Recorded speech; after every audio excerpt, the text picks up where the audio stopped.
Hace 9000 años, en la zona correspondiente al actual Pakistán, nació una de las civilizaciones más antiguas. Fue la civilización del Valle del Indo, también conocida como la civilización Harappan. Los Indo construyeron sistemas de abastecimiento de agua, casas de 2 pisos y piscinas mucho antes de que otras naciones aprendieran a hacerlo. Dicho esto, en toda su existencia no entraron ni una sola vez en guerra. Sin embargo, en 1300 a.C., toda la civilización del Indo desapareció repentinamente, dejando tras de sí nada más que rocas dañadas por el fuego como si fuese consecuencia de una poderosa explosión, y los restos contaminados con radiación y esparcido por las calles como si la muerte les hubiera llegado de la nada. Al mismo tiempo, las antiguas epopeyas indias describen un destello tan brillante como 1000 soles que podría destruir toda una civilización. Parece como si alguien hubiera destruido la antigua civilización del Indo con una bomba atómica. ¿Podría realmente haber perecido en una guerra nuclear? Hace 200 años, el explorador Charles Mason visitó la provincia de Punjab, actual Pakistán, donde descubrió los restos de una antigua ciudad. Resultó ser Harappa, una de las capitales de la civilización del Indo. La ciudad se remonta a la Edad de Bronce.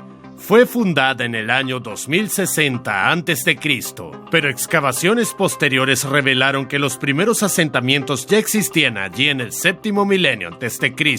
En cuanto a su territorio, la civilización se extendió por todo el valle del río Indo.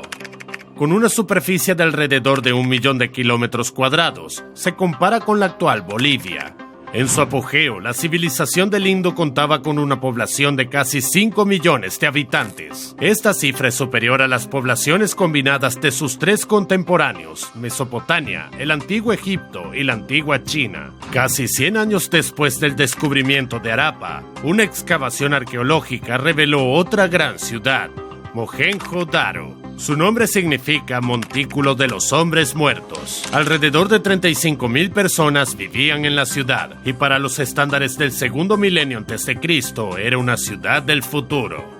Fue allí donde la gente inventó los retretes, y no se trataba de pozos en patios traseros, sino de auténticas habitaciones en casas conectadas a un sistema de desagüe. La ciudad estaba dividida en 2 partes. La parte inferior de Mohenjo-Daro era residencial. Todas las calles se construyeron siguiendo el mismo esquema, de norte a sur y de este a oeste. Y a lo largo de los edificios había cántaros para que la gente tirara la basura, parecidos a nuestros contenedores de hoy. La parte superior era la ciudadela. Tenía un silo de grano, un barrio comercial, baños y un enorme depósito público de agua. Medía 12 metros de largo, 7 metros de ancho y 3 metros de profundidad.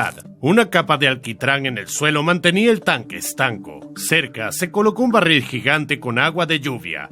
El agua fresca entraba en el tanque a través de conductos, y el agua sucia salía por los canalones del sistema de drenaje. Así, el agua del depósito estaba siempre fresca, y eso en una época en la que ni siquiera se sabía fundir el hierro. La civilización del Indo también tenía su propio sistema de escritura. Los científicos han logrado recuperar tablillas de cerámica, también conocidas como sellos. Las tablillas representaban diversos animales, divinidades y símbolos que aún no han sido descifrados. Lo único que han averiguado los científicos es que los Indo escribían de derecha a izquierda, pero el significado de los extraños jeroglíficos y la finalidad de las tablillas siguen siendo un misterio.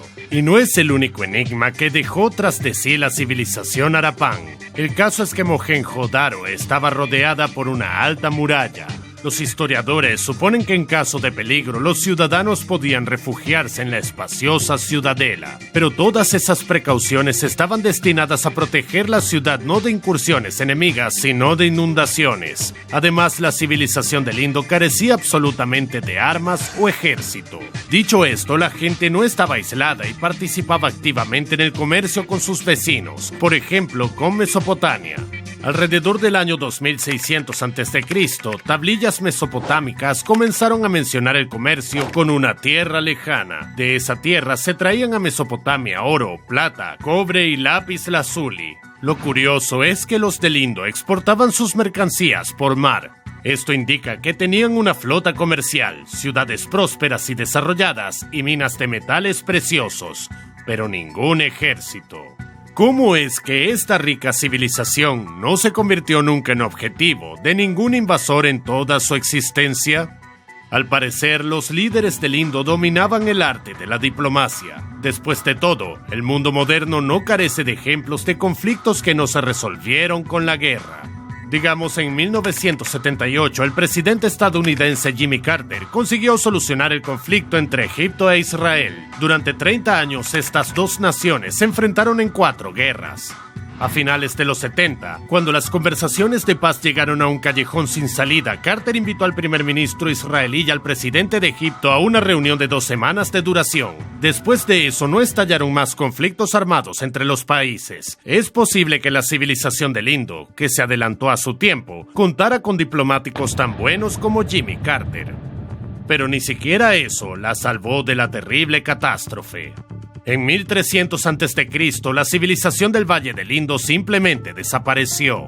Todo lo que dejaron tras de sí fueron ruinas de la ciudad y misteriosas tablillas. Pero, ¿dónde pudo desaparecer toda una civilización? Los científicos no están seguros de por qué el Indo desapareció de repente. Algunos investigadores tienden a culpar al río Sarasvati, que empezó a secarse.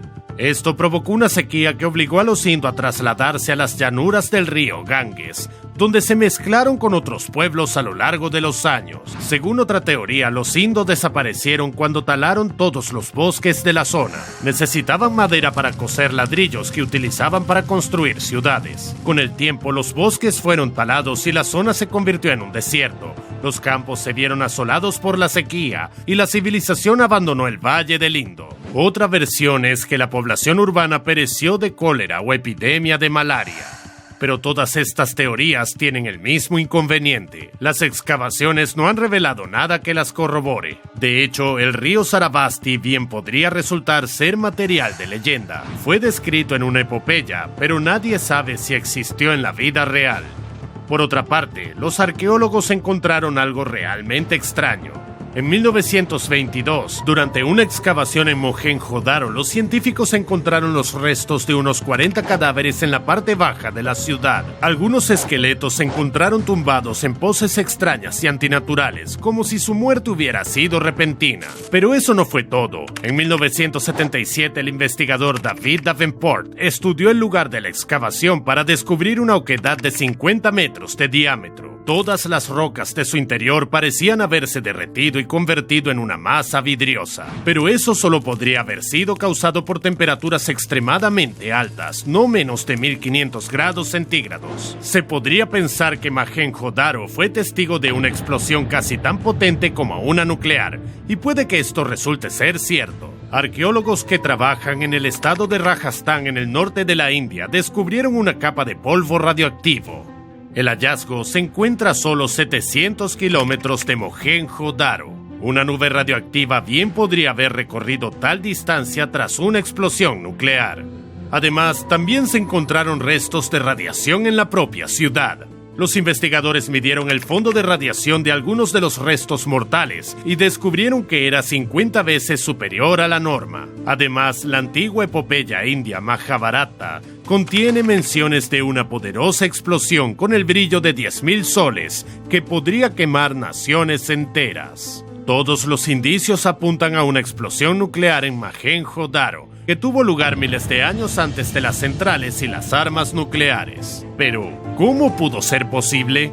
Podríamos estar más cerca de resolver el misterio si investigamos el yacimiento de uranio de Oklo, en Gabón, África. En 1972, los trabajadores de la planta de procesamiento de uranio en Francia notaron que el mineral de la mina de Oklo era ligeramente diferente. La cosa es que todos los depósitos de la Tierra almacenan la misma cantidad de uranio 235. Los átomos de este isótopo siempre constituyen 0.720 milésimas de 1% de la masa del material.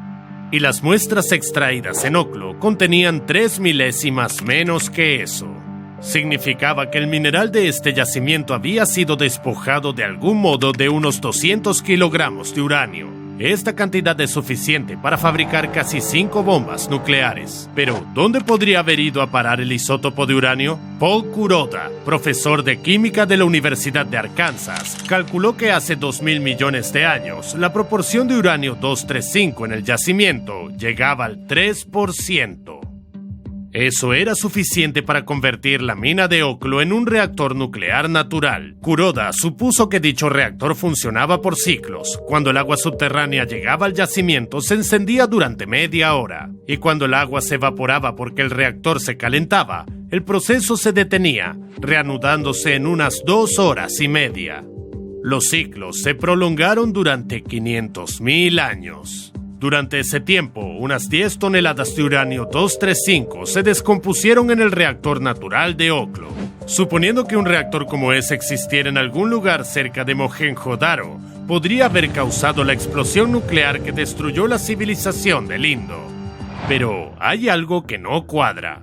El epos del Indo describe algo más que una potente explosión. El Mahabharata habla de algún arma que provocó la explosión. Además, da todos los detalles de las secuelas del uso de esa arma. Los supervivientes perdieron el pelo y las uñas, y el suelo y los alimentos se infectaron. Pero, ¿y si la explosión nuclear de Mohenjo-Daro no fue un accidente? 1000 años después de la desaparición de la civilización del Indo, Ashoka, el gobernante del Imperio Maurya, que surgió en su lugar, decidió crear una sociedad secreta. Ashoka creía que algunos conocimientos secretos del pasado podrían destruir su imperio. Queriendo mantener todo el conocimiento alejado de las masas, convocó a los nuevos hombres desconocidos. Las 9 personas más sabias del imperio debían escribir 9 libros que contuvieran todos los avances del conocimiento del pasado y del presente. Esos 9 libros eran sobre microbiología, cosmología, fisiología, gravedad, sociología, propaganda, luz, comunicación y alquimia. Decir que los conocimientos registrados en esos libros estaban adelantados a su tiempo sería quedarse corto. Algunas cosas que allí se describen son incluso más de lo que saben los científicos modernos. Por ejemplo, el libro de fisiología describe la técnica del toque de la muerte, que enseña a matar con un solo toque. Cuenta la leyenda que la información filtrada de este libro constituyó la base del arte marcial del judo. El libro de la comunicación sugiere que los 9 hombres desconocidos sabían que los extraterrestres existen. El libro sobre la luz describe el uso de la luz como arma. Y China incluso afirma estar utilizando las leyes antigravedad del volumen gravedad para la investigación. Pero lo más interesante es que los 9 hombres desconocidos conocían la radiación e incluso podían explotarla en su interés. Fue ya en 1879 cuando el escritor francés Louis Jacoliot, en su libro titulado Occult Science in India, teorizó que uno de los libros de los 9 hombres desconocidos describía una técnica de saneamiento del agua basada en la exposición a la radiación. El autor creía que el río Ganges era prueba de ello. Al fin y al cabo, Jacoliot afirma que a pesar de todas las aguas residuales y demás residuos que acaban en él, el río permanece limpio. Los investigadores actuales también lo confirman. Por ejemplo, Pradip Bhargava, profesor de hidrología del Instituto Indio de Tecnología de Roorkee. Su razonamiento es que, mientras que el agua de los ríos suele contener muchos microorganismos y bacterias que agotan las reservas de oxígeno, no ocurre lo mismo con el Ganges. El profesor Bhargava afirma que el río tiene 25 veces más oxígeno que cualquier otro río del mundo. Puede sugerir que algo destruye los microorganismos y desinfecta el agua, pero la ciencia actual no sabe qué es exactamente. ¿Y si los 9 hombres desconocidos realmente poseían conocimientos sobre la radiación? ¿Y también almacenaron la información de los libros durante siglos? Si es así, no es nada sorprendente que en la época de la civilización del Indo, la gente pudiera utilizar la desintegración radiactiva y la radiación en su beneficio. Y es posible que los Indo utilizaran esos conocimientos no solo para el saneamiento del agua. Si la civilización del Indo tuvo los primeros prototipos de armas nucleares, eso explicaría muchas incoherencias históricas, como la ausencia de un ejército o estructuras defensivas en Mohenjo-Daro. Después de todo, ¿para qué construir muros defensivos y alimentar a cientos de soldados si tienes un arma que puede arrasar con todo el ejército de tu enemigo? De acuerdo, pero ¿cómo es que se descubrió un cráter posterior a la explosión en una de las principales ciudades de la civilización del Indo? ¿Podría ser que las armas nucleares estuvieran también en los arsenales de los enemigos del Indo? De hecho, los inventos de las antiguas civilizaciones indias eran tan increíbles que en comparación, las armas nucleares no parecen tan imposibles. Por ejemplo, la epopeya local ofrece una descripción exhaustiva de máquinas voladoras que incluso podían utilizarse para viajes espaciales. Se llamaban vimanas. Las primeras menciones de carros voladores fueron muy tempranas y se encuentran en el Ramayana, una antigua epopeya india escrita entre el 800 y el 300 a.C. Vimana es un avión piramidal de base redonda. Su interior está dividido en varios niveles, con ojos de buey en sus paredes y una cúpula encima. La antigua epopeya india dice que las vimanas volaban tan rápido como el viento y emitían un sonido melodioso. En realidad, había varios tipos de vimanas que se diferenciaban por su forma y su interior. Algunos templos indios parecen esos objetos voladores desde el exterior. Puede que la gente viera esos autos en el cielo y los reflejara en sus edificios del suelo. Después de todo, según las creencias locales, las vimanas eran utilizadas por los propios dioses. Aún así, el profesor Dilip Kumar Kanjilal, del Colegio de San Cristo de Calcuta, especializado en lenguas antiguas, cree que las vimanas podrían haber existido en la vida real. Dice que funcionaban con motores vórtex de mercurio. Verás, cuando el mercurio se calienta, gravita alejándose de la fuente de calor. Esto permite que la turbina gire y la energía generada como resultado puede utilizarse para volar. El Mahabharata, escrito entre el 400 a.C. y el 400 después de Cristo, describe una vimana puesta en movimiento por un rayo. Ese auto no solo podía volar, sino también alcanzar las capas superiores de la atmósfera e incluso el espacio. Las leyendas cuentan que los dioses volaban hasta allí para luchar contra los demonios. Una de esas batallas tuvo lugar incluso en la luna. Se describe con todo lujo de detalles en el Ramayana y según la epopeya fue una vimana la que utilizaron los dioses para llegar a la luna. Y aunque no es más que una leyenda, de vez en cuando se encuentran en la luna artefactos extraños y fuera de lugar. Por ejemplo, cuando en 1971 el Apolo 14 entregó muestras de rocas lunares, los científicos encontraron un trozo que había llegado a la Luna desde la Tierra. Según David Green, geólogo lunar del Instituto Lunar y Planetario de Houston, la roca se formó en nuestro planeta hace unos 4.500 millones de años. Pero, ¿cómo acabó en la Luna?